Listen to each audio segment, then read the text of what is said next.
कुठे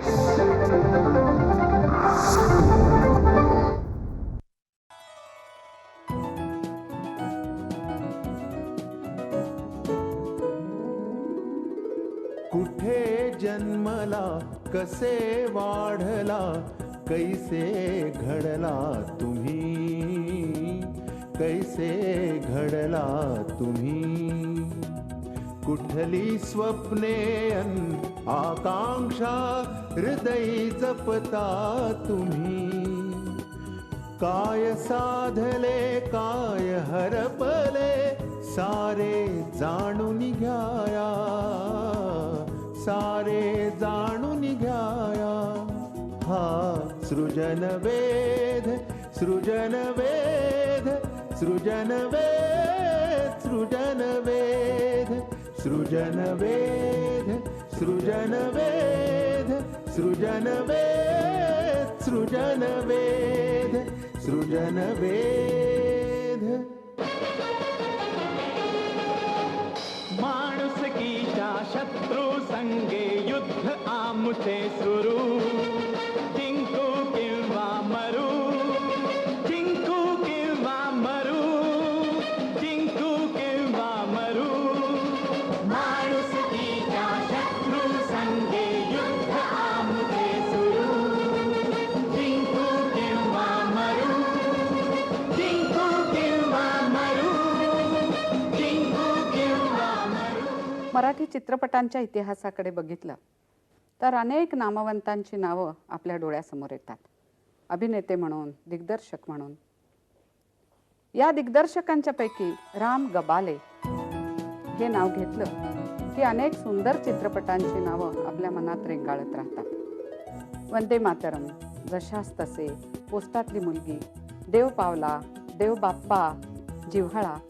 इतकंच नाही तर हिंदी चित्रपट फूल और कलियां या चित्रपटाच्या अनेक आठवणी आपल्या मनामध्ये जाग्या होतात. कथा निवडीपासून ते चित्रपटाच्या तंत्रापर्यंत अनेक बाबतीमध्ये अतिशय वैशिष्ट्यपूर्ण असं ज्यांचं दिग्दर्शन होतं असे राम गबाले. चित्रपट दिग्दर्शक म्हणून जवळपास गेली 56 वर्ष ते काम करतायत. पण केवळ चित्रपट दिग्दर्शक म्हणूनच नव्हे तर चित्रपटाशी निगडीत अशी अनेक कामं त्यांनी केलेली आहेत. फिल्म इन्स्टिट्यूटचे ते उपप्राचार्य होते. तिथेच ते दिग्दर्शनाचे प्राध्यापक होते. चित्रपट संचालनालयाचे संचालक होते. चित्रनगरीचे कार्यकारी संचालक होते. या सगळ्याची दाद म्हणून त्यांना अनेक पुरस्कार मिळाले. त्याच्यामध्ये पंतप्रधानांच्या सुवर्ण पदकाचा मान फार मोठा आहे. त्यांच्या हिंदी चित्रपटासाठी त्यांना ते सुवर्ण पदक मिळालं होतं, फूल और कलियां नावाच्या. व्ही शांतारामांच्या नावाने त्यांना पुरस्कार मिळाला, ग दी माडगुळकरांच्या नावाने मिळाला. इतकंच नाही तर बहुरूपी पु ल या त्यांच्या मित्राच्या नावाने देखील त्यांना पुरस्कार मिळालेला आहे. राज्य शासनाचे अनेक पुरस्कार त्यांना मिळाले. जवळपास 100हून अधिक लघुपट त्यांनी केले, बालचित्रपट केले, माहितीपट केले. कामाचा आलेख पाहिला तर फार मोठा आहे. त्यांच्यावरती लहानपणापासून जे संस्कार झाले त्या संस्कारांच्या संबंधीच आधी जाणून घेऊया. रामभाऊ, तुमचं बालपण कुठे गेलं? तुमचे वडील काय करत होते? अशासाठी विचारलं की या चित्रपट क्षेत्राशी त्याचा काही संबंध होता का? कोल्हापुराजवळ हातकणंगले म्हणून एक गाव आहे, खेडा आहे ते, अगदी स्टेशन आहे हातकणंगले म्हणून. तिथं माझा जन्म. आणि कोल्हापूरला सगळं शिक्षण झालं याचं कारण माझे वडील शिक्षक होते. आणि ते विद्यापीठ हायस्कूल म्हणून एक कोल्हापूरला संस्था आहे, मोठी वैशिष्ट्यपूर्ण संस्था. तिथं ते सरकारी नोकरी सोडून ते तिथं मुद्दाम आले होते. याचं कारण ती संस्था ही खऱ्या अर्थाने प्रगत होती, सुधारक संस्था होती. स्वातंत्र्यपूर्व काळ होता तरी देशभक्तीनी, राष्ट्रप्रेमानी प्रेरित अशी होती. आणि या संस्थेमध्ये जी माणसं होती ती कोण होती तर गजानन जागेदार होते, भालजी पेंढारकरांचा संबंध होता, नंतर रँगले नारळीकर होते. आणि अशा तऱ्हेची जी मंडळी सगळी होती त्यामध्ये मास्टर विनायक हे शिक्षक होते. मी मास्टर विनायकांचा विद्यार्थी. मास्टर विनायक हे माझ्या वडिलांचे विद्यार्थी. कोल्हापुरामध्ये आपल्याला कल्पना आहे जसं काही काही गावांमध्ये एखादं वातावरणच असतं. का असतं आपल्याला काही ठाऊक नाही, परंतु फिल्म शूटिंग कोणी बघितलेलं नाही असं सहसा कधी होणार नाही. कारण पन्हाळ्याला तरी शूटिंग आहे, सायकलवरनं जातील मुलं बघायला, शाळा बुडवून कॉलेज बुडवून, पण ते वातावरणच त्यामध्ये होतं आणि सगळ्याच कला प्रकारांच्या बद्दल होतं. तुमचे वडील शिक्षक, आणि चित्रपट हे क्षेत्र नाही म्हटलं तरी त्या कालखंडामध्ये तसं नवीन होतं आणि एका अर्थाने थोड्या वेगळ्या कारणांसाठी गाजत असणार असं. तर अशा ठिकाणी तुम्ही जावं असं तुमच्या वडिलांना वाटत होतं का? त्याचं कारण असं घडलं की मी साधारणपणे शाळेमध्ये, नंतर कॉलेजमध्ये इलोकेशन कॉम्पिटिशन, सांस्कृतिक कार्यक्रम या सगळ्यामध्ये खटपट्या असायच्या. आणि यामध्ये एकदा एक असा ऑकेजन आला की मास्टर विनायकांना त्यांच्या स्टुडिओमधून कुणी सांगायचं आणि कुणी मिळवायचं हे म्हणून सगळी ड्रेपरी, कपडे मिळवण्याकरता मला पाठवून दिलं होतं. का नाटक होतं का? नाटक होतं. त्या नाटकात मी कामही केलं होतं आणि त्यामध्ये तू गेलास म्हणजे ते देतील तुला म्हणून, आणि ते अगदी घरगुती असल्यासारखे संबंध होते त्यांच्याशी. मी गेलो आणि मी हट्ट धरल्यासारखं त्यांना म्हटलं की माझं नाटक आहे, अमक्या अमक्या दिवशी आहे, तू काम केले काय म्हणाले. मी म्हटलं हो, तुम्ही आलं पाहिजे म्हणून मी अक्षरशः त्यांच्याकडे आग्रहाने सांगितलं. बरं म्हणाले, बघूया. अरे पण माझं शूटिंग आहे म्हणाले त्या दिवशी. मग मी म्हटलं ते काय चालणार नाही, तुम्ही आलं पाहिजे. आणि मग काय झालं की शूटिंग रात्री होतं त्यांचं, ते जाताना आले होते आणि बसले बघायला, नाटक पाहिलं. आणि माझ्या वडिलांच्या बाबतीत सांगायचं तर असं की माझे वडील अतिशय सुधारक होते, म्हणजे खादीधारी, साधे, ध्येयवादी, परंतु त्यामध्ये कधी एक बंधनं घालणं असं कधी आमच्या संस्थेतच पटत नव्हतं. अरे वा. यामध्ये त्यांचं आणि विनायकरावांचं नातं असं होतं की मला नंतर कळलं की त्या दोघांची काहीतरी कॉन्स्पिरसी अशी ठरलेली. विनायकराव म्हणाले राम चांगला खटपट आहे, त्याला मी माझ्याकडे घेतो. तर माझे वडील म्हणाले हे बघ तुझी लाईन काय आहे मला ठाऊक आहे सिनेमाची, तेव्हा तो त्याला बोलू नकोस, तू घे, त्याला हरकत नाही तुझ्याकडे, पण त्याला सांगू नकोस, त्याला BA होऊ दे, म्हणजे निदान माझ्यासारखा मास्तर तरी होईल. आणि मी BA झाल्याबरोबर रिझल्ट लागण्यापूर्वीच मी जायचं ठरवलं. आणि त्यावेळी काय झालं, मला जो नेमून घेतला तर मला कामगिरी काय, तर मी पुस्तकं वाचायची. रॉयल एशियाटिक लायब्ररी आणि पेटिट लायब्ररी इथली मला मेंबरशिप त्यांनी आप्पा पेंडसेला सांगून मला मिळवून दिली. मी पुस्तकं वाचायची आणि वाटेल तेवढी चित्रपट बघायचे. पगार ₹40. ते कशासाठी? ती एवढ्या करता बघायची की ते बघून झाल्यानंतर मला जर त्यात काही वैशिष्ट्यपूर्ण वाटलं, एखादी भूमिका वाटली, एखादा प्रसंग वाटला, तर तो त्यांच्याशी मी बोलायचा का, तर त्यांना वेळ होत नसे. आणि ही कामगिरी माझ्याकडे होती. या कामगिरीला जोडून आणखीन एक मोठी गमतीची कामगिरी होती, ज्या कामगिरीने एक निराळी जवळीक, एक निराळा परिचय झाला लहानपणापासूनचा तिच्या, म्हणजे लता मंगेशकरला. तिथंच राहत असत ते. आणि त्यांना मी लताला इंग्रजी शिकवायचं मी असं ठरलेलं. त्यामुळे लताला ती आठवण देते या गोष्टीची कित्येक वेळेला, परंतु यामुळे विरोध होणं घरी किंवा हा प्रश्नच नव्हता. साहित्याबद्दलची तुमची समज एकीकडे आणि दुसरीकडे चित्रपट या माध्यमाबद्दलची तुमची समज, याच्यामध्ये अधिक प्रगल्भता येत गेली असं वाटतं. दुसरं काय, मास्टर विनायक हे अक्षरशः एक पहिले हे दिग्दर्शक असे की ज्यांच्या कथा त्यांना असं वाटायचं ह्या साहित्यिकांच्या कथा का नाहीत, वि स खांडेकरांच्या कथा, आचार्य अत्र्यांच्या कथा, असं घेऊन त्यांनी ते चित्रपट केले. आणि दुसरं एक होतं की हा सगळा जो काळ होता आमच्या शिक्षकांचा, या माध्यमातल्या शिक्षणाचा, तो काळ म्हणजे स्वातंत्र्यपूर्व काळ होता. आणि प्रत्येक विषय हा डायरेक्टली और इनडिरेक्टली हा कुठेतरी अन्यायाच्या विरुद्ध झगडा किंवा स्वातंत्र्याबद्दलची, देशभक्तीबद्दलची प्रेरणा ही रुजेल लोकांच्या मनामध्ये, प्रेक्षकांच्या, असेच विषय असायचे. म्हणूनच मला वाटतं तुमचा जो पहिला चित्रपट जो तुम्हाला दिग्दर्शित करायला मिळाला तो वंदे मातरम. वंदे मातरम. खूप लहान वयामध्ये तुम्ही चित्रपट दिग्दर्शित केला पहिला. मी असा एक भाग्यवान, मी अक्षरशः मी करावं का नाही असं मला वाटलं होतं. मी 23 वर्षाचा होतो प्रत्यक्ष ज्यावेळी मला तुम्ही दिग्दर्शक करायचं म्हणून सांगितलं, दिग्दर्शित करायचं हे चित्र. ते कोणी सांगितलं? हे पुरा भिडे म्हणून होते. बरं. ते अतिशय कल्पक आणि निराळी व्यक्ती होती ती, जे नंतर स्वामी विज्ञानानंद म्हणून आपल्याला ठाऊक हो, हो, आहे तेच ते. हो, अच्छा. परंतु त्यावेळी त्यांच्या अशा कल्पना सगळ्या होत्या की काही निराळ करूया, या माध्यमाची शक्ती त्यांच्या लक्षात आली होती. त्यामुळं लताची त्या काळी गाणी करून ठेवणं, चित्रित करून ठेवणं, असं वाटल्यानंतर त्यांना विचित्र मनुष्य होता पुन्हा. म्हणजे त्यांना म्हणायचे ते अगदी खरं सांगायचं म्हणजे फारच लोक चेष्टाही करायचे की वाया गेलेला विद्वान वगैरे असलं बोलायचे.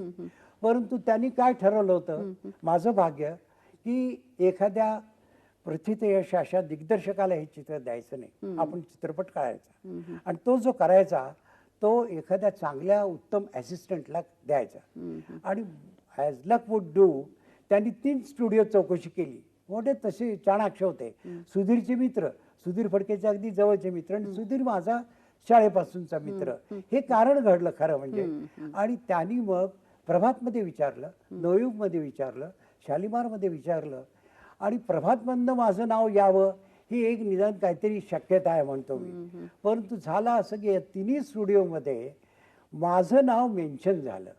कधी नंबर 2 ला होईल, कधी नंबर 3 ला होईल, पण त्यांना म्हटलं हा राम गभाले कोण.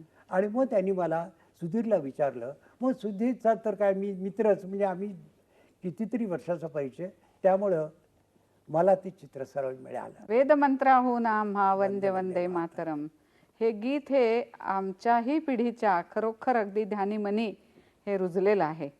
तर या काळामध्ये तुम्हाला जी महत्वाची माणसं भेटली की जी पुढच्या काळामध्ये फार ख्यातनाम झाली, त्यांच्याबद्दल काही सांगावं तुम्ही. म्हणजे उदाहरणार्थ सुधीर फडके, पु ल देशपांडे, ग दी माडगुळकर, या सगळ्या मंडळींचा सहवास म्हणजे एका अर्थानं तुमची श्रीमंती आहे. तुम्ही सगळेजण एकत्र फार चांगलं काम त्या काळामध्ये केलं, जे खरोखर अविस्मरणीय अशा प्रकारचं काम आहे. तर याबद्दल थोडंसं बोलता. 1942 साली खेड्यापाड्यामध्ये अगदी अननोन असे लोक सुद्धा त्यांनी संबंध, फॅमिलीचे फॅमिली संबंध त्यांनी स्वतःचा त्याग केला, जीवाचा सुद्धा. अशा तऱ्हेचे जी कुटुंब आहेत त्यातलं एखादं कुटुंब घेऊन त्यावर आपण ही कथा करावी आणि अशा तऱ्हेचं चित्र करूया. हे वाटले याचं कारण असं की माडगुळकर फार थोड्या लोकांना त्यावेळी ठाऊक होतं की ग दी माडगुळकर हे खेडोपाडी त्यांचे पोवाडे गायले जात असत. शाहीर निकम म्हणून होता. आणि ते कसे होते पुन्हा ते पोवाडे, म्हणजे खेड्यातल्या भाषेत अगं स्वराज्य मिळवायचा औंदा म्हणून कारभारने सोडलाय धंदा असले होते. एक पाय तुमच्या गावात दुसरा तुरुंगात, तमा नाही त्याची शाहिराला, असे पोवाडे होते. आणि यांनी त्यांनी रान पेटवलं होतं अक्षरशः. पण हे कोण करतंय पोवाडे याचा काही कोणाला कल्पना नव्हती. परंतु सगळे भारलेले होते या 42च्या चळवळीमुळे. पुलंही तसाच. माडगुळकर आणि मी ज्यावेळी लिहायला बसलो, म्हणजे लिहायला म्हणजे आम्ही आपले दिग्दर्शक बरोबर बसलेले असतो. लिहायला बसल्यानंतर असं झालं की माझी एक कन्सेप्ट अशी, असा नायक असावा की जो चॉकलेट हिरो, असा चिकणा, बायकी थोडासा दिसतो वगैरे, अशी कल्पना असायची त्यावेळी. असेच निवडायचे. तर तसं नसून असा पाहिजे की तो असा रगेट, आपला क्रांतिकारक वाटला पाहिजे. तर आपला पीएल कसा आहे असं मी माडगुळकरांना म्हटलं. अरे म्हणाले फर्स्ट क्लास. पीएल जर ना तर मग म्हणाले असं करूया, सुनीताला विचारूया, ती करते का बघूया म्हणून. माडगुळकरांनी सुनीताला पत्र लिहिलेलं आहे त्यावेळी की अशा अशा तऱ्हेचा चित्रपट आहे तू कर. आणि सुनीता ही तर 42च्या मुवमेंटमध्ये ही अंडरग्राऊंड होती, मुस्लिम मुलगी म्हणून फिरत असे. आणि अण्णासाहेब सहस्रबुद्ध्यांची ती शिष्या, आणि खूपच काम केलं. फार सुंदर योग जमून आला, फार छान जमून आला. आणि सुधीर तर काय प्रश्नच नाही, हा तर संगीताचा जादूगार आहे. आणि सगळेच आम्ही वी ऑल वेअर बिगिनर्स. त्यामुळे एक अर्ज असते ना ती की आपल्याला आपलं भविष्य, आपला आता आली संधी आपण केलं पाहिजे. त्या काळातल्या चित्रपटांच्या स्वरूपाबद्दल आणखी काही आपल्याला बोलता येईल का? त्या काळामध्ये मला अगदी जर वळून बघितलं मागे, म्हणजे पाहिलेले चित्रपट सुद्धा जर पाहिले तर आता भालजी पेंढारकरांची चित्र होती. आता ऐतिहासिक चित्रांच्या बाबतीत तर बोलायचंच नाही. परंतु ही सगळी चित्र एक अन्यायाविरुद्ध संघर्ष तरी, म्हणजे कुठेतरी अप्रत्यक्षपणे स्वातंत्र्य प्रेम त्याच्या मनात रुजलं जावं, किंवा सामाजिक समस्या तरी. आणि सामाजिक समस्येच्या बाबतीमध्ये आपल्याला दिसतं छाया चित्रपटापासून विनायकरावांना एक निराळं भान हो. होतं, माझं बाळ, हो. छाया. हो. आणि त्याबरोबर विनायकरावांची एक एक त्यांचं वैशिष्ट्य म्हणजे विनोदी चित्रपट त्यांनी जशा तऱ्हेचे केले. ब्रह्मचारी आहे, सरकारी पाहुणे. जर वा. मी माझ्या विद्यार्थ्यांना सांगत हो, असतो हो. की अशा तऱ्हेचा माझ्या पाहण्यामध्ये स्क्रीन प्ले नाही, हो, हो. अशी पटकथा नाही की ज्याची सुरुवात ज्या चित्राची आणि शेवट काय सुरेख आहेत दोन्ही. आणखी काही ख्यातनाम अशा व्यक्ती की ज्यांना तुम्ही त्या काळात दिग्दर्शन केलं, तुम्ही अगदी नवीन असताना? मी तशा अर्थाने अगदी लहान. हो.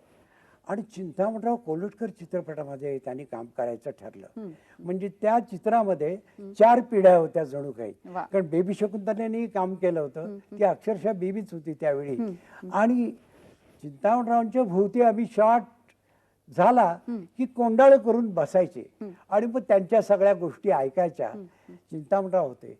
नंतर जशाच तसे म्हणून पुढे एक चित्र झालं, हो. त्यात बाबुराव पेंढारकरांनी काम करणं, हो. दुर्गा खोटेंनी काम करणं, हो. हे सगळं करताना हो. माझ्या मनावर कुठेतरी एक दबाव असायचा. परंतु आपण एकदा एक काम घेतलं म्हटल्यानंतर त्यातलं विश्वासाने करायचं. त्या काळामध्ये तुम्ही अशा प्रकारची गोष्ट निवडणं हा देखील पुन्हा एक वेगळेपणा होता. डोंबारणीच्या जीवनावरचा तो चित्रपट आहे. त्या काळी हं. एक नोमॅड्स लाईफ अशा तऱ्हेची काही भटकी जमातीवर करायचं वगैरे असं काही अशी कल्पना नव्हती. बरोबर. परंतु ते ठरलं असं की माडगुळकरांची एक कथा होती. त्यात सीताराम एकनाथ म्हणून कथा होती. व्यंकटेश नाही, माडगुळकरांची, गदी माडगुळकरांची. आणि ती गोष्ट घेऊन त्याच्यावर चित्रपट करायचा ठरला. त्याच्यावर कामाला सुरुवात झाली आणि व्यंकटेशनी ती लिहायची, बरोबर माझं ते लिहायचं असं ठरलं. आणि ते होत असताना 3-4 दिवस बसल्यानंतर चर्चा करून काय झालं कोणा आठव, माडगुळकर एके दिवशी म्हणाले, आता म्हणाले बोलणं बंद म्हणाले, या गोष्टीबद्दल आपण बोलायचं नाही, काय त्यात गंमतच येत नाही म्हणाले कथानकात, कशाला रे हे काय करायचंय. म्हणजे निर्मितीच्या खऱ्या या वेणाच होत्या आणि सगळ्या. स्वतः पुन्हा टीकाकार असल्यासारखे हो, म्हणाले हो. की नको हो. नको म्हणाले. मी आणि व्यंकटेश नाराज झालो. तिथनं उठलो जिमखान्यावर आलो आणि लकीमध्ये चहा घेत बसलो होतो. बर. व्यंकटेशला मी उठलं, तात्या म्हणायचे सगळे. तर व्यंकटेश असं का नाही करायचं रे, की अण्णांची ही गोष्ट आणि तुझी असलं लई बघितल्यात म्हणून एक गोष्ट आहे, ती असलं लई बघितल्यात मधली नायिका जी आहे भिंगरी म्हणून, ती डोंबारीण असते. तेव्हा या डोंबारणीला मी अक्षरशः या शब्दात म्हटलं की या भिंगरीला या बापूसाहेब वेलचीकर नाव दिलं होतं, त्याच्यावर जर सोडली तर काय होईल. आम्ही उठलो, अण्णांच्याकडे गेलो आणि त्यांना सांगितलं, अण्णा गोष्टीबद्दल बोलणार असलं तर चालणार. अण्णा म्हणजे कसे होते ठेवू काय तुम्हाला, जमदग्नीच होते. म्हटलं गोष्टीबद्दलच बोलायचं आहे अण्णा, की असं सुचलंय. अरे फर्स्ट क्लास म्हटले, गोष्ट झाली आपली. आणि मग ही जशाच तशीची पटकथा संबंध व्यंकटेशनी लिहिली आणि एक निराळेच चित्र झालं. आता ह्याच्यामध्ये उषा किरण यांची निवड तुम्ही त्या डोंबारणीच्या व्यक्तिरेखेसाठी केलेली होती. उषाकडे भेटायला गेलो आणि मला असं वाटलं की येस ही करील. आणि मला कितीतरी माझ्या कलिग्सनी सांगितलं, अरे काहीतरी काय, ती पक्की भटीण आहे, तिला तू हे असं डोंबारणीचं काम कसं काय करायला देणार. आणि खरोखरच अवघड होतं, कारण तिची नुकती तशा अर्थाने सुरुवात होती. आणि त्यावेळी काहीतरी ते डोंबारणीच्या खेळातले किंवा नायक नायिकेचे जे सीन्स आहेत त्यामध्ये तो पायावरच घेतो तिला आंघोळ करताना वगैरे असा. या सगळ्यामध्ये तिला इथं जर कुठे हात लागला तर गुदगुल्या व्हायच्या, साहजिक आहे. आणि या सगळ्यातून तिने इतक्या अबॅन्डननी ते काम केलंय, सुरेख काम, फार छान काम केलं. दुसरं काम आता मला आठवतंय ते म्हणजे देवबाप्पा मधलं मेधा गुप्ते या छोट्याशा मुलीचं. मग अशी विचारलं ना की कोण मोठे आर्टिस्ट भेटले, त्यात मेधाचं नाव घेतलं पाहिजे. इतकी मोठी आर्टिस्ट. कारण का माहितीये का, मेधाच्या वयाची मुलं they never act, they live the roles. रुसायचं म्हणजे रुसायचं, रडायचं म्हणजे खरं रडायचं, हिमटी काढेपर्यंत ते वाईट वाटलं पाहिजे त्यांना, अशी त्यांची अवस्था झाली पाहिजे. आणि मग ते खरंच करतात. ते काहीतरी आपण अभिनय हा काही त्यातला भाग नव्हे. त्या चित्रपटाची कथा तुम्हाला फार वैशिष्ट्यपूर्ण रीतीनं सापडली. प्रेम माणिक नावाचा एक मनुष्य होता. तो मी हिंदी चित्र करावं म्हणून मला भेटायला आलेला बरं. पुण्यामध्ये. त्यावेळी तो सहज बोलला होता की वाले साहब एक सोचा है मैंने, एक स्टोरी का सोचा है. आणि ती गोष्ट त्यानं जी सांगितली गोष्ट म्हणून, ती गोष्ट म्हणून सांगितली, त्याला फार अर्थ नव्हता. ती का त्याला गोष्ट करावी वाटली हे कारण फार छान होतं. 7-10 ओळीची एक भगवाननु खत असं काहीतरी नाव आहे मला वाटतं त्याचं. एक प्रायमरी पुस्तकात असते अशी एक कविता गुजरातीमध्ये आहे. त्यामध्ये जिचे वडील गेलेले आहेत अशी एक छोटी मुलगी, तिला कल्पना नाही मृत्यू म्हणजे काय, ती देवाला पत्र लिहिते अशी ती कविता आहे. त्याच्यावर त्यांनी गोष्ट करावी हे त्याला कळलं, त्याला दिसलं. याबद्दल मी त्याला म्हटलं की आपने किसी को दे दी है क्या ये कथा. तर तो म्हणाला नाही, कौन लेगा. तर मी म्हटलं दैनिक हे क्या कथा ये. तर हां म्हटलं काय तुमची अपेक्षा काय. तर तो बिचारा म्हणाला क्या जो भी मिले वो बहुत है. 750 रुपये आम्ही त्याला देऊन ती कथा घेतलेली. ती मी या लोकांना दोघांना सांगितली. धारपाना आणखीन याला बोललो की व असं असं आहे आणि ही जी कथा आहे ही मला का कोणा ठोक फार छान होईल असं वाटलंय. म्हटल्यावर PL म्हणाला सुरेख आहे, म्हणाला करूया याच्यावर. मग करायची ठरली. आणि नाव काय म्हटल्यानंतर आम्ही जिथं कामाला बसायचे तिथं ती प्लास्टरची अशी मूर्ती होती. तर PL म्हणाला की देवबाप्पा. वा. लहान मुलांच्या दृष्टीने देवाला देवबाप्पाच म्हणतो आपण. ते नाव हे ठरलं आणि ते चित्र झालं. पोस्टातली मुलगी नावाचा एक तुमचा अतिशय सुंदर चित्रपट होता. मला आवडणारा चित्रपट आहे तो. बर. म्हणजे लाडक्या मुलांच्या सारखा तो चित्रपट. असं नसतं कधी. कुठलं हा प्रश्न आला की प्रॉब्लेम आहे. मला देवबावला माझं आवडतं कारण मला कॉमेडी एकच करायला मिळाली. अच्छा. माझी जात खरी ती. अच्छा. आणि पुन्हा पुलंच्या सहवासामध्ये आणखीन ते त्या दिशेने खूप विचार झालेला. परंतु पोस्टातल्या मुलीची जी कथेचं मूळ आहे त्याचा जो सोर्स आहे तो फार निराळा आहे. कसा? काय झालं, माडगुळकरांचे संबंध कायमचे म्हणजे कथेला बसत असू नसू मित्रत्व. तर एके दिवशी बसलेलं असताना वर्तमानपत्र आलेलं सकाळी आणि वर्तमानपत्र आलेलं ते उघडून वाचत होते आणि त्याच्यात एक त्यांनी 10 ते 12 ओळीची बातमी वाचली. बातमी वाचल्यानंतर फक्त म्हणाले राम हे बघ रे, म्हणाले काय आहे. आणि ती बातमी अशी होती की पोस्टातली मुलगी एक काम नोकरी करणारी ती शनिवारी दुपारी म्हातारे पोस्ट मास्तर सांगत असत की ते आता कॅश ठेव अमुक कर अशी कामं तिला सांगायची आणि विश्वासातली. त्यातली कॅश तिने काढून घेतलेली. सोमवारी आपण रिप्लेस करू असं वाटलेलं आणि ती करत नाही आणि ती पकडली गेली होती. त्यामुळं का केला असेल असा आम्ही दोघेही विचार करत बसलो. हे का केला असेल रे तिने. मग आम्हाला वाटलं की प्रत्येक फॅमिलीमध्ये एक कोणीतरी सॅक्रिफिशियल वोट असतो.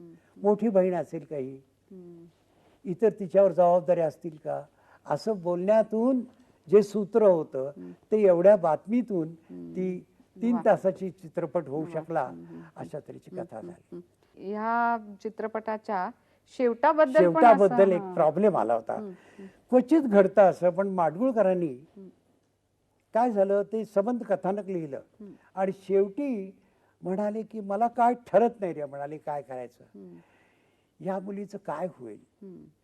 एका बाजूला असं वाटलं होतं त्यांना की ती आत्महत्या करेल, जीवनात काहीच राहिलेलं नाही. हो, कारण भ्रष्टाचाराचा आरोपच आला तिच्यावर आणि संपूर्ण भ्रमनिराश झालेला. बरोबर. तिचं लव्ह अफेअर फसलेलं त्यामुळे त्यामुळे असं तिचं जीवन हे तरी किंवा जिद्दीने पेटून एखादी व्यक्ती काही करते.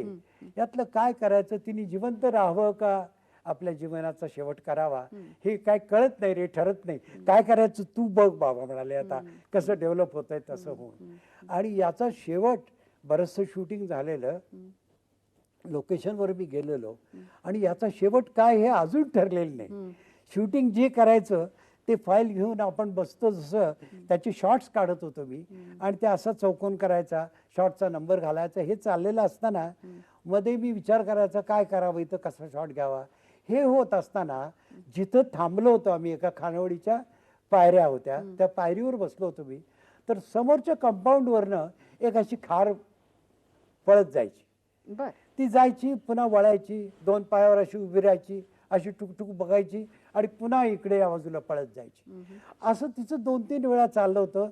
आपल्याला लक्ष नाही द्यायचं म्हटलं तरी लक्ष जातं आणि मी फॉलो करत होतो. ती इकडून तिकडे करत होती. एका खेपेला ती जी आली ती टुणकन उडी मारून एका ओंडक्यावर आली आणि तो जो ओंडका होता तो एक मोठा वृक्ष असा कापलेला आणि त्या ओंडक्यावरती आल्यावर ती अशी आपली उभी राहिली होती नुसती 2 पायावर आणि ती उभी राहिलेली असताना त्या ओंडक्याच्या बेसला अशी छान पालवी आलेली वा आणि कोंब फुटलेले क्या बात. आणि ती पालवी जी आलेली त्यामधून मला कुठेतरी वाटलं की संबंध हा वृक्ष तोडलेला असून अजूनही जगण्याची उमेद जी त्याच्यात आहे आपण हा शेवट असा करायचा.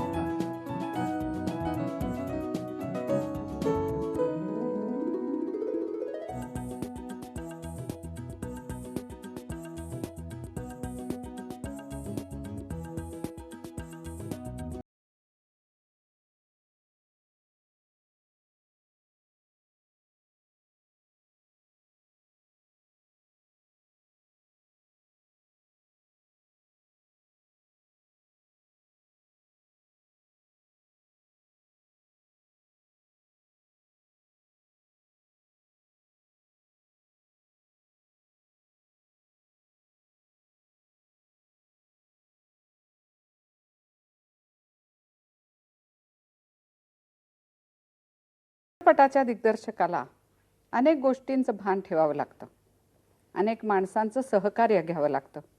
तसं चित्रपटाच्या दिग्दर्शकाला लेखन, पटकथा लेखन, छायाचित्रण, अभिनय, संगीत ह्या सगळ्याचं भान ठेवावं तर लागतंच, पण त्याची जाणही असावी लागते. राम गबाल यांच्या चित्रपटांच्या मध्ये बघितलं तर या सगळ्याचं भान फार चांगलं आहे आणि या सगळ्याची जाणही फार चांगली आहे असं आपल्याला दिसतं. म्हणून त्यांना असं विचारावंसं वाटतं की रामभाऊ, या सगळ्याचं भान आणि जाण तुम्हाला कशी ठेवता आली? दिग्दर्शन करायचं मला विचारतात काही माझे विद्यार्थी किंवा तरुण मुलं विचारताना की म्हणजे काय एक्झॅक्टली, तर अगदी बेसिक त्यातली गोष्ट म्हणजे ऑब्झर्वेशन ऑफ ह्युमन बिहेवियर. माणसाच्या वागणुकीतले जे बारकावे असतात त्याचं बारकाव्याने पुन्हा डोळसपणाने निरीक्षण करायचं.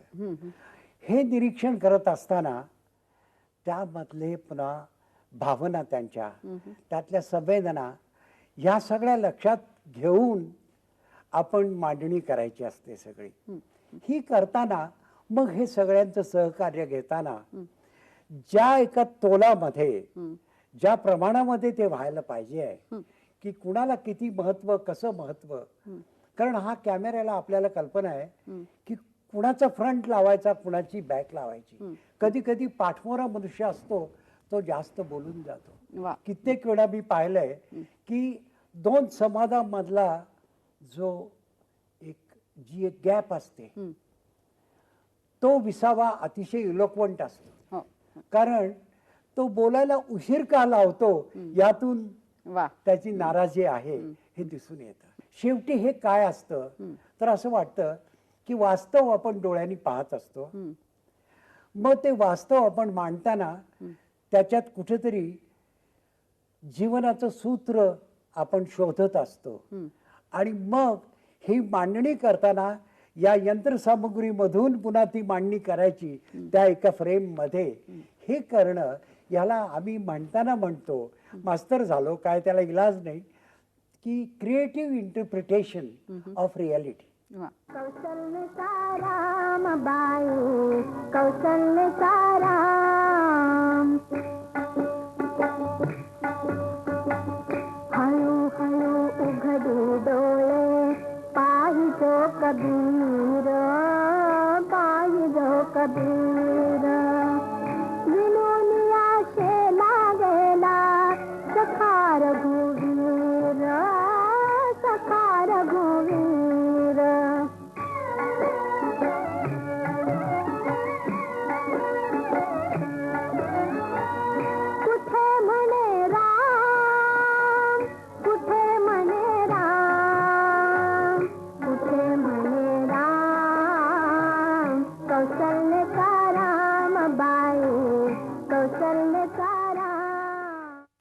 तुम्ही लहानपणापासून थोडा संगीताचा कान आहे तुम्हाला, थोडेसे गात होतात, तर तुमच्या चित्रपटामध्ये एखादी अशी वेळ आली का की ज्या वेळेला तुम्हाला एखाद्या गीताच्या संगीताविषयी काही प्रश्न पडला? काय आहे, जर कान आहे असं म्हटलं संगीताचा, तर त्याचं कारण म्हणजे लहानपणापासून खूप ऐकलंय. बरोबर.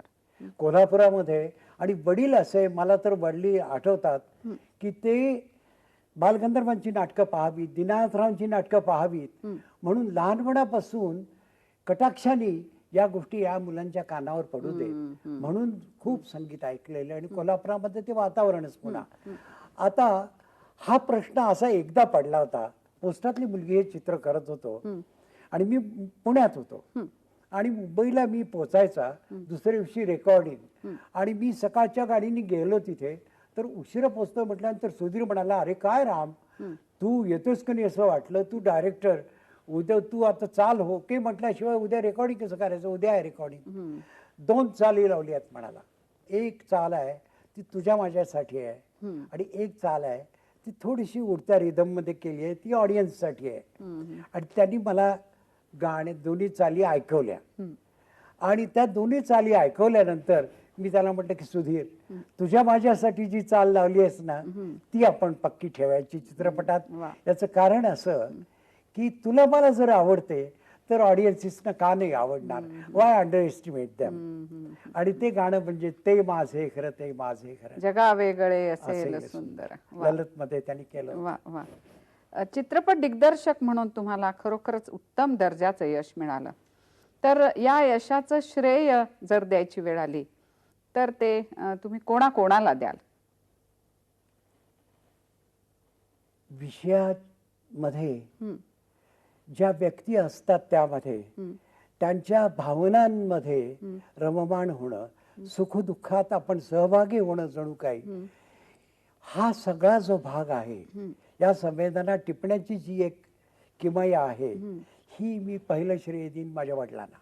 वा. कारण त्यांचा दृष्टिकोन संबंध होता, तो जो दृष्टिकोन जीवनाकडे पाहण्याचा होता हा अतिशय पोषक आणि अतिशय ह्युमन, मानवी असा होता. ते थिओसॉफिस्ट होते. क्षेत्रामध्ये या माध्यमामध्ये मास्टर विनायक, त्यांच्या मनात काय येत असे आणि कित्येक वेळा ते करू शकत नव्हते हेही ठाऊक होतं. इतकं सगळं करत असताना या व्यक्तीच्या कंपनीच्या वास्तव्यामध्ये 42 साली अंडरग्राऊंड असलेले लोक हे त्यांच्याकडे राहिलेले आहेत, याची कुणालाही कल्पना नसे. तसंच प्रत्येक आर्टिस्टकडनं आपण शिकत असतो. आणि मग खरोखरी बाबूराव पेंढारकरांच्या बाबतीमध्ये मला एक अनुभव आहे की जशाच तशामध्ये त्यांनी ज्यावेळी काम केलं, पहिला शॉट मी घेत होतो, तो शॉट अतिशय एक निश्चितपणे काही विशेष वैशिष्ट्य असलेला शॉट होता, क्लोजअप होता त्यांचा. आणि ज्या मुलीला त्यांनी रेप केलेली आहे तिच्या आईला ते भेटायला आलेले आहेत आणि हा इतका बिलंदर मनुष्य की त्या आईला जणू काय हा उपकार करायला आलेला आहे, समजून सांगतो की आता याचा बबरा नको, अशी सगळी चलाखी त्याच्यात होती. हे सांगत असताना त्यांचा जो डायलॉग होता, त्या डायलॉग नंतर तो साहजिक काय आहे मला सांगा असं म्हणायचे आणि मी म्हणून दाखवायचा. आणि ते करताना मी फक्त एवढंच त्यांना सांगितलं होतं की बाबूराव, यातलं दुसरं वाक्य बोलताना तुम्ही फक्त खाली बघून पुन्हा तिच्याकडे वर बघा, आणखीन बोला. शॉट घेतला. शॉट झाल्याबरोबर मी ओके म्हटलं. वसंतराव आमचे कॅमेरामन होते, त्यांना म्हटलं चला नेक्स्ट, पुढचा शॉट. म्हणाले राम, असं नाही करायचं, तुम्ही डिरेक्टर आहे, मी कलाकार आहे इथला, आता ही भूमिका मी करतोय, तुम्हाला हा शॉट पसंत पडलेला नाही, काय राहिलंय, काय चुकलं? तर मी म्हटलं बाबूराव खरंच सांगू का, आपलं काय ठरलं होतं की तुम्ही हा पॉज घ्यायचा आणि खाली बघून पुन्हा कंपोज होऊन तिच्याकडे बघून आता हिला गुंडाळायचं या भावनेने बघायचं आहे, हा पॉज राहिला. बरोबर आहे म्हणाले, रिटेक. आणि पुन्हा शॉट घ्यायला लागला मला. यातून मी बाबूरावांच्याकडून शिकलो, अभिनयाचं बारकावं शिकलो आणि त्याच्याही पेक्षा नम्रपणा, एक व्यक्तिमत्व, कलाकार म्हणून समोर उभे राहिलेला मनुष्य एवढा मोठा, पण हे शिकायला मिळतं. प्रभात फिल्म कंपनीचंही श्रेय तुम्ही सारखं व्यक्त प्रभात करत फिल्म असता. कंपनी ही तर माझ्या मते, मी फिल्म इन्स्टिट्यूट मध्ये होतो, मी व्हाईस प्रिन्सिपल होतो, मी डिरेक्शन शिकवलं, पण प्रभात फिल्म कंपनी ही खऱ्या अर्थाने 100% खऱ्या अर्थाने ही फिल्म इन्स्टिट्यूट होती. जिथं रायडिंग शिकवत असत, जिथं फेन्सिंग शिकवत असत, जिथं अभिनय शिकवत असत, योगा शिकवत असत, डिक्शन शिकवत असत. इतकंच नव्हे तर मला आश्चर्याची गोष्ट वाटते की जिथं एक्स्ट्राज म्हणायचे त्या काळी, की ही छोटी कामं करणारी जी मंडळी असतात यांची बसायची एक खोली असेल, तिथं बसायचे ते. तिथं शांताराम बापूंनी तिथं पहा लायब्ररी ठेवली होती. लायब्ररी का ठेवली होती तर काहीतरी करायचं म्हटल्यानंतर पुस्तक कोणी काढेल, पुस्तक वाचतील, निदान. सहजपणाने वाचतील. पत्तेने खेळण्यापेक्षा पुस्तकं वाचतील, कारण त्यांना काहीतरी त्यातून कथानक कळणं, भाषेशी परिचय होणं, इतका त्यांना दूरवर विचार होता या लोकांना. आणि ही इन्स्टिट्यूट खऱ्या अर्थाने इन्स्टिट्यूट होती. आता ह्या काळामध्ये हे जे अनेक चित्रपट झाले, या चित्रपटांच्या मध्ये काही अशा वेळा आल्या का की खरोखर आव्हानांना आपण तोंड देतो आहे असं वाटलं?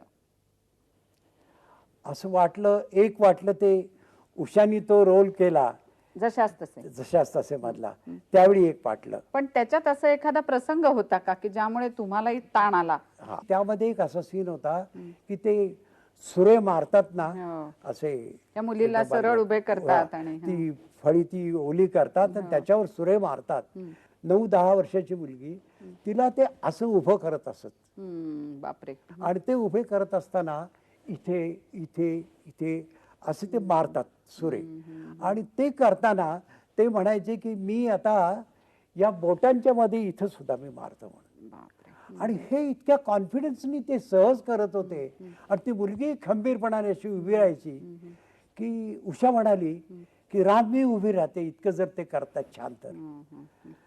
आता दिग्दर्शक म्हणजे अनंत जबाबदाऱ्या असतात. बरोबर आहे. मी फक्त विचार केला की या ग्रस्तांच्या बद्दलचा कॉन्फिडन्स तर वाटतोय, तर मी म्हटलं मी उभा राहिलो तर हरकत नाही. म्हणाले राहा, तुम्हाला भीती वाटली तर किंचाळायचं म्हणाले, परंतु हलायचं नाही. कारण एकदा माझी ही सुरी सुटली की ती माझा ताबा गेला त्याच्यावरचा. आणि मी उभा राहून बघितलं, त्यांनी हे सुरे असे मारले आणि उषा म्हणाली मी उभी राहते. आणि मग हे आम्ही धाडसानी करतोय म्हटल्यानंतर फतेलालनी साहेब मामानी सांगितलं, अरे काय करताय ती पोरं रे. त्या आत पाठवलं त्या कॅमेरा डिपार्टमेंटच्या माणसाला, त्यांना सांगितलं आणखी 2 कॅमेरे घेऊन ये. आणि मला म्हणाले असं कर, हे घे तू, घेताना 3 कॅमेरे लाव. आणि 3 कॅमेरे लावल्या कारणाने हे मिळू शकलं. तुम्ही इतकं रमून दिग्दर्शनाचं काम केलं, म्हणजे खऱ्या अर्थाने तुम्हाला त्यातला खूप आनंद घेता आला, खूप रमला होतात तुम्ही त्यामध्ये. मग त्यानंतरच्या कालखंडामध्ये दिग्दर्शनापासून थोडंसं दूर जाऊन तुम्ही शासकीय कार्यालयीन कामाकडे कसे वळलात? When I get a feeling that I am repeating myself, असं वाटतं की I have no business to be there. आपला छापखाना होतो. हो. क्षमा मागून म्हणतो माझ्या मित्रांनी मी काही, की शासकीय एखाद्या खात्यामध्ये काम करताना आपण तेच करतो, कारण तीच अपेक्षा असते. काही नाविन्यपूर्ण करायला गेलं तर त्याला कोणी सपोर्ट करणारा असतं असं नाही. परंतु हे केलं याचं कारण असं, माझं दुधात म्हणून जे चित्र होतं त्याचं हिंदी मी करायचं अशा तऱ्हेची ऑफर आली. आणि ते हिंदी करायला घेताना व्यवस्थित सुरुवात झाली, पण ते बंद पडलं. आणि बंद पडल्यानंतर मग मुंबईला बोलणी व्हायची, अमकं व्हायचं, अमुक येऊ आहे तेव्हा आहे, यांना घेऊया त्यांना घेऊया असली बोलणी व्हायची आणि चित्र व्हायचं नाही. आणि हा भरोसा या चित्रपट सृष्टीमध्ये नाहीये. म्हणून तुम्ही किती काम केलं तरी एक लगेच काम दुसरं मिळेल, तरी भाग्यवान मला खूप मिळाली. पण मध्यंतरी संसार थाटला, मुलं झाली, आणि या सगळ्यातून कुठेतरी अशी पंचायती स्थिरता हवी होती. आणि म्हणून अर्ज वगैरे केला नव्हता, परंतु PM लाड आपले त्यावेळी होते आणि त्यांनी ठरवलं होतं की हे बाहेर शहाणपणा करतात, यांना हेरूया आणि यांना घेऊया ठेवून, म्हणून मला फिल्म्स डिव्हिजन मध्ये मी राहिलो. हो. हे जे सगळं कार्यालयीन काम तुम्ही केलं त्याच्यामध्ये तुम्हाला खूप चांगलंही काही काही मिळालं. खूप खूप मिळालं. तेवढंच मिळालं, फार मिळालं नाही. याचं कारण असं, विषय फार मिळाले नाहीत. विषय चांगले मिळवायला एक सरकारी खात्यामध्ये एक चमचेगिरी हा जो शब्द असतो ती फार करावी लागते. आणि ती करणं हे आपल्या रक्तात, आपल्या धर्मात एक असावं लागतं. ते जर नाही जमलं तर सगळे चांगले विषय जायचे निघून. मला 5 वर्षामध्ये विणाताई काय सांगू, मला 3 विषय मिळाले फक्त, की जिथे रमून मी गेलो. त्यामध्ये एक लाईट हाऊसेसवर स्टार्स मॅनेजमेंट म्हणून चित्र केलं होतं. 18 लाईट हाऊसेसवर मी भारताच्या दोन्ही किनाऱ्यावर फिरलोय. त्यांचं जीवन जे आहे लाईट कीपर्सचं, हे अस्वस्थ करणारं. दुसरा एक विषय होता तो बी किपिंगचा बी होता. किपिंग. आणि तिसरा विषय जो होता तो चॅलेंज होता, की कदाचित म्हणतो मी, मला कल्पना सांगता येणार नाही, की आपल्या चित्रपटांच्या इतिहासामध्ये चरित्र नायक हयात असताना त्याच्या जीवनावर चित्र केले असं उदाहरण म्हणजे महर्षी अण्णासाहेब कर्व्यांच्या जीवनावर चित्र झालं. आणि ते मी केलेल्या कारणाने त्याला अवॉर्डही मिळालं. परंतु ते चित्र करतानाचा जो अनुभव होता तो अनुभव असा होता, की अण्णासाहेब तर एक हिमालयाच्या पायथ्याशी उभ्या होती, भावना होती, परंतु हा काळ कसा उभा करायचा, किती सोवळेपणा, किती भयंकर सनातनीपणा सगळा भोवती होता, हे दाखवताना एक मनुष्य घाटावरून स्नान करून ज्यावेळी तो वर येतो त्यावेळी प्रत्येक खेपेला तो पाणी ओततो आणि त्याच्यावर पाय ठेवतो. हातामध्ये त्याच्या जी भांड आहे त्यातून, म्हणजे त्या ओल्यावरच पाय ठेवून तो येतो, कारण त्याच्यावर दुसऱ्या कोणाचं पाऊल पडलेलं असून उपयोग नाही. हे इतकं दाखवावं लागतं. केशवपनासारख्या ज्या पद्धती, दुष्ट पद्धती ज्या, त्याचं चित्रण करायचं, त्याचा रिसर्च करावा लागतो. नरफाटकांना मी जाऊन भेटलो होतो, मला आठवत आहे. मला प्रॉब्लेम असा आला होता की एखादी मुलगी जर 14-15 वर्षाची झालेली नसेल त्यावेळी केशवपन तिचं करत असत का नाही, तर ते म्हणाले की नाही, त्याच वेळी केशवपन करत असत, त्याच्या पूर्वी नाही. मुलगी मोठी झाल्यानंतर तिला विद्रूप करायची. असा संबंध ऑथेंटिक काय आहे, डॉक्युमेंटरीज करताना एक आहे की अतिशय मोठं पथ्य म्हणजे त्यामध्ये जे सत्य आहे ते त्याचीच मांडणी करावी लागते. म्हणजे तुमच्या चित्रपटापेक्षा तसं वेगळ्या प्रकारचं काम. And as luck would do, मी पहिलं जे चित्र केलं त्या चित्राला इंटरनॅशनल अवॉर्ड मिळाला. वा. पण याच्या पलीकडे तुम्हाला माणसं पण फार मोठी भेटली त्या कालखंडामध्ये. निरनिराळ्या कारणाने निरनिराळी मंडळी भेटली. आता गांधी फिल्म जी झाली रिचर्ड ॲटनबरो, आणि 18-19 वर्ष आपण भारतीय लोक जसे धडपड करतो एखादा प्रकल्प करायचा म्हणून, अशी त्या व्यक्तीने धडपड केलेली की हे चित्र झालं पाहिजे. काय सांगायचं, ह्या माणसानी किती वेळा चंपारण्यात जावं, तिथल्या एखाद्या म्हाताऱ्या, सगळ्यात म्हातारा कोण आहे इथे, त्याच्याशी बोलायचं, त्याच्याशी बोलणं करायचं, आणि त्या बोलणं करण्यातून गांधीजींच्या बद्दलचं जे काय कळेल ते कळून घ्यायचं. किती सूक्ष्म अभ्यास, किती अभ्यास. एके दिवशी हट्ट धरून बसल्यासारखं की ही निळ्याची झाडं कशी असतात मला बघायची म्हणाला. हे चंपारण्यामध्ये त्या कारणाने जर सगळा सत्याग्रहण सगळं झालं, ते चंपारण्य म्हणाला, इतक्या वेळा मी वाचतोय ते, व्हॉट वॉज इट, मला जाऊन बघायचंय. पाटण्याला गेलो आम्ही, असं किती फिरलोय. आणि ते फिरताना मग परकीय माणसाचा एखाद्या दृष्टिकोनाबद्दल, एखाद्या विषयाबद्दल काय दृष्टिकोन असेल हे कधी आपल्याला कल्पनाच नसते. असे मनोहर माळगावकर, अनेक चित्रपट आहे तुम्हाला उत्तम बघायला मिळाले. इंटरनॅशनल फेस्टिवल सुरू झाली होती, हॅपीनेस ऑफ अस अलोन सारखं चित्र लागलं होतं त्यावेळी. अशी कितीतरी चित्र बघायला मिळाली. आणि मग इन्स्टिट्यूट मध्ये आलेलं असताना आम्हाला किती चित्र पाहायला मिळाली. एका बाजूला भालजी पेंढारकर, एका बाजूला बाबुराव पेंटर, व्ही शांताराम, बिमल रॉय, ऋषिदा, गुलजार, अशी किती नावं घ्यायची. या मंडळींची एक बांधणी, जी भावनात्मक जी संबंध मांडणी आहे ती डोळ्यासमोर, आणि एका बाजूला संबंध ही परदेशी चित्र पाहायला मिळाली. आणि हे पाहायला मिळाल्यानंतर घडलं फक्त एकच की अस्वस्थ होतो आपण. आपण काहीच करू शकत पण तरी तुम्ही स्वस्थ बसला नाहीत. तुम्ही व्हिडिओ या माध्यमाकडे वळलात, हो ना? व्हिडिओ माध्यमाकडे मनोहर माळगावकर हे जबाबदार.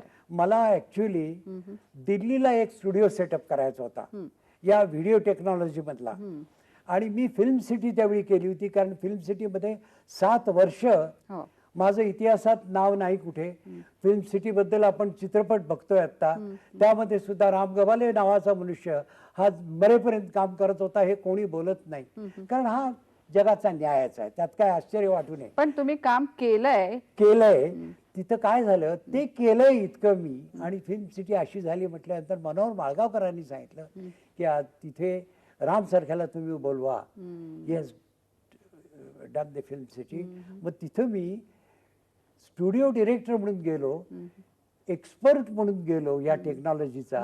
आणि खरं सांगायचं बिटवीन आवर सेल्स, तर मी तिथे शिकायला गेलो व्हिडिओ टेक्नॉलॉजी काय आहे ते. आणि त्यामुळे माझा परिचय झाला त्या माध्यमाशी. आणि मग सिरियल्स केली, त्यात काम केलं. आणि ह्या सगळ्या करण्याने यंगस्टर्स जे संबंधात आले त्यांच्याकडून खूप पाहायला मिळालं, खूप शिकायला मिळालं. तुमच्यातल्या कलाकाराला धन्यता वाटावी अशा वेळा कुठल्या होत्या? देव पावलाय त्या चित्रामध्ये एकच कॉमेडी मला करायला मिळाली, आणि ज्याला कोणीही विचारणार नाही, ज्याचं काही भविष्य नाही, ज्याला अस्तित्वच नाही, असा पाणक्या खेड्यामध्ये अशी एक सदू हेकणे नावाची माडगुळकरांची गोष्ट होती, त्याच्यावरचं ते चित्र. या चित्रामध्ये दामोंडांनी काम केलं होतं आणि अप्रतिम सुलोचनांनी काम केलं, फार सुंदर. कुठं कोण आहे? विनायकरावांचे ते आर्टिस्ट, मी असिस्टंट असताना त्यांच्याबरोबर मी राहिलेलो. आता दामोंडांनी जे काम केलंय त्या चित्रपटामध्ये त्याला खरंच वाटतं की आपल्याला देव पावलाय, आणि वेडसरासारखी अवस्था व्हावी इतका आनंद त्याला होतो की तो काहीतरीच विचित्रपणाने वागतो. हा जो शॉट आहे संबंध, तो प्लॅन करून जो घेतला होता, तिथे इंटरव्हल आहे चित्राचा, हा सगळा घेत असताना दामोंडांनी इतका सुरेख केला तो की अक्षरशः सेटवर जे लोक असतात, इन्क्लुडिंग लाइटिंग बॉयज, हे इतके खुश झाले की उत्स्फूर्तपणे सगळ्यांनी टाळ्या वाजवल्या आणि अण्णांना दाद दिली. आणि मी बघतोय अण्णांच्याकडे, तर दामोंडा असे स्वस्थ उभे राहिले होते, डोळे भरून आले होते त्यांचे. आणि ते आले, माझ्याकडे आले, आणि माझ्याकडे येऊन मला म्हणाले, खांद्यावर हात ठेवून म्हणाले की रामभाऊ, आज मला वाटलं मी विनायकरावांच्या सेटवर आहे. वा, हे मला माझं एक पुरस्कारच आहे हा एक फार तुम्हाला. मोठा अवॉर्ड. बरोबर आहे. आणखी मला एका पुरस्काराचं स्मरण होतं की जो मिळाल्यानंतर तुम्हाला फार आनंद झाला असेल, व्ही शांताराम.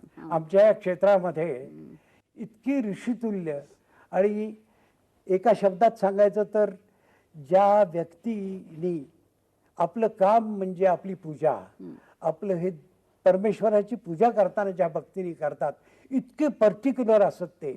मला ज्यावेळी मी असिस्टंट विनायकरावांचा होतो त्यावेळी शांताराम बापूंच्याकडे पाहताना ते ज्या तऱ्हेने मुवमेंट्स त्यांच्या बघायच्या, त्यावेळी मला मनात कुठेतरी वाटायचं यांच्या हाताखाली कुठं आपल्याला काम करायला मिळेल का.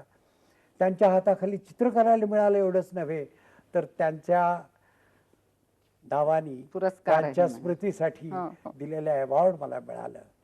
इतकं सगळं हातून घडलं, पण काहीतरी करायचं राहिलं असं वाटतं का? मुख्य राहिलं म्हणजे अर्थप्राप्ती जी असते ती पूर्णपणे राहून गेली.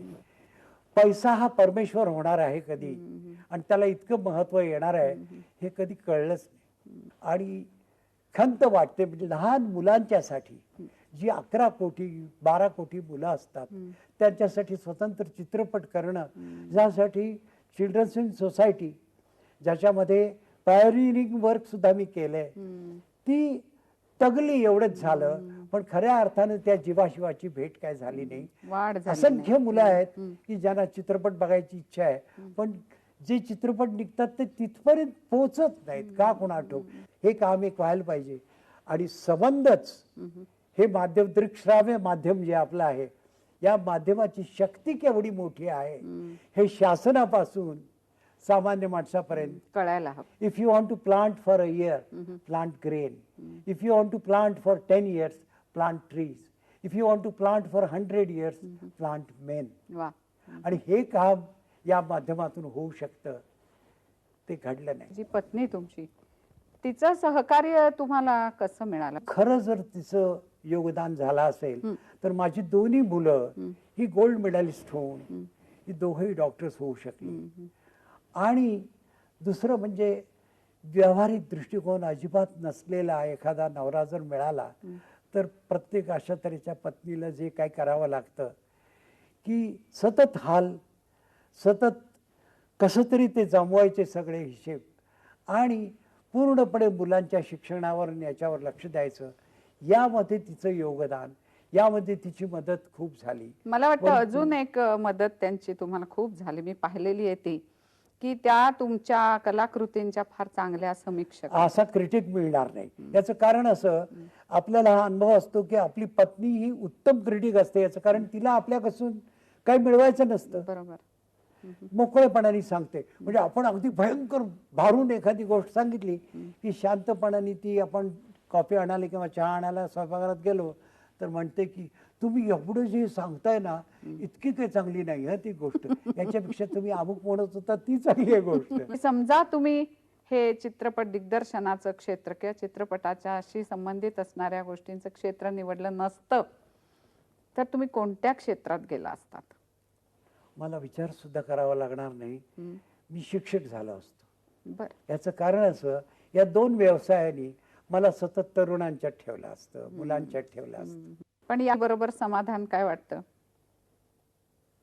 काय कोणाला ठाऊक.